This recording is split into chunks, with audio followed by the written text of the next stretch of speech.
Kekerasan pada anak dari tahun ke tahun semakin meningkat tanpa mengenal usia dan jenis kelamin.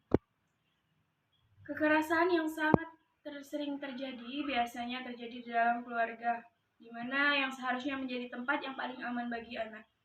Bahkan tak jarang kekerasan tersebut adalah orang yang dekat dengan anak, contohnya orang tuanya sendiri. Dan banyak orang tua yang tidak menyadari bahwa perkataan atau perilakunya dapat membahayakan, bahkan dapat melukai anak. Masa-masa anak ini dianggap sebagai masa yang sulit.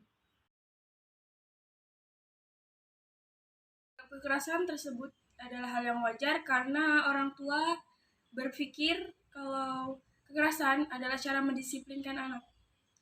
Mereka lupa bahwa orang tua adalah orang yang paling bertanggung jawab dan mengupayakan kesejahteraan, perlindungan, peningkatan kelangsungan hidup, dan mengoptimalkan tumbuh kembang anaknya.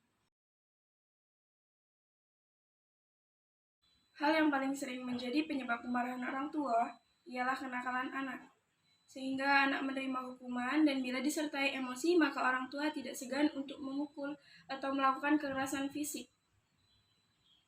Bila hal ini sering dialami anak, maka akan menimbulkan luka yang mendalam pada fisik dan batinnya, sehingga menimbulkan kebencian pada orang tuanya dan trauma pada anak tersebut. Akibat lain dari kekerasan ini, anak akan merasa rendah harga dirinya karena merasa tidak pantas mendapat hukuman, sehingga menurunkan prestasi anak di sekolah atau hubungan sosial dan pergaulan dengan teman-temannya menjadi terganggu. Hal ini mempengaruhi rasa percaya diri anak yang seharusnya terbangun sejak kecil. Apa yang dialaminya akan membuat anak meniru kekerasan dan bertingkah laku agresif dengan cara memukul atau membentak bila timbul rasa kesal di dalam dirinya.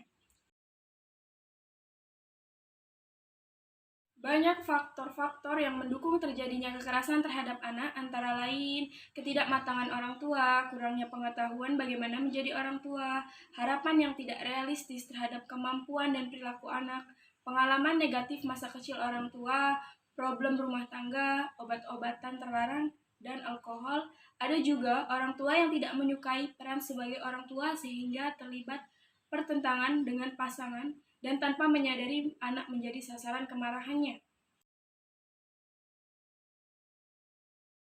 Ciri-ciri anak yang mengalami kekerasan orang tua, yang pertama, anak jadi menghindari orang tuanya. Itu merupakan isyarat pertama yang ditunjukkan oleh anak. Yang kedua, sering menangis tanpa alasan. Yang ketiga, perilaku mendadak berubah. Anak yang tadinya ceria, lemah lembut, kemudian menjadi pemarah, tidak peduli, dan agresif. Yang keempat, anak jadi menyendiri. Kekerasan yang terjadi membuat anak menjadi lebih takut bertemu orang lain. Yang kelima, hilangnya keterampilan anak. Dan yang terakhir, perasaan ketakutan atau gelisah yang terjadi pada anak. Banyak sekali upaya yang dapat kita lakukan. Yang pertama, melalui pendekatan individu, yaitu dengan cara menambah pemahaman agama. Karena tentunya seseorang yang mempunyai pemahaman agama yang kuat akan lebih tegar menghadapi situasi-situasi yang menjadinya kekerasan. Yang kedua, melalui pendekatan sosial, yaitu meliputi partisipatif masyarakat dalam melaporkan dan waspada setiap tindakan kejahatan, terutama human trafficking.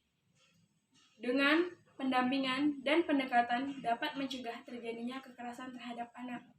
Yang ketiga, melalui pendekatan medis, yaitu untuk memberikan layanan dan perawatan baik secara fisik atau kejiwaan, juga memberikan penyuluhan terhadap orang tua bagaimana mengasuh anak dengan baik dan benar. Dan yang terakhir, melalui pendekatan hukum, yang bertanggung jawab ini adalah pemerintah untuk selalu mencari dan menanggapi secara sigap setiap laporan atau penentuan kasus kekerasan dan kejahatan dan menghukumnya dengan ketentuan hukum yang berlaku.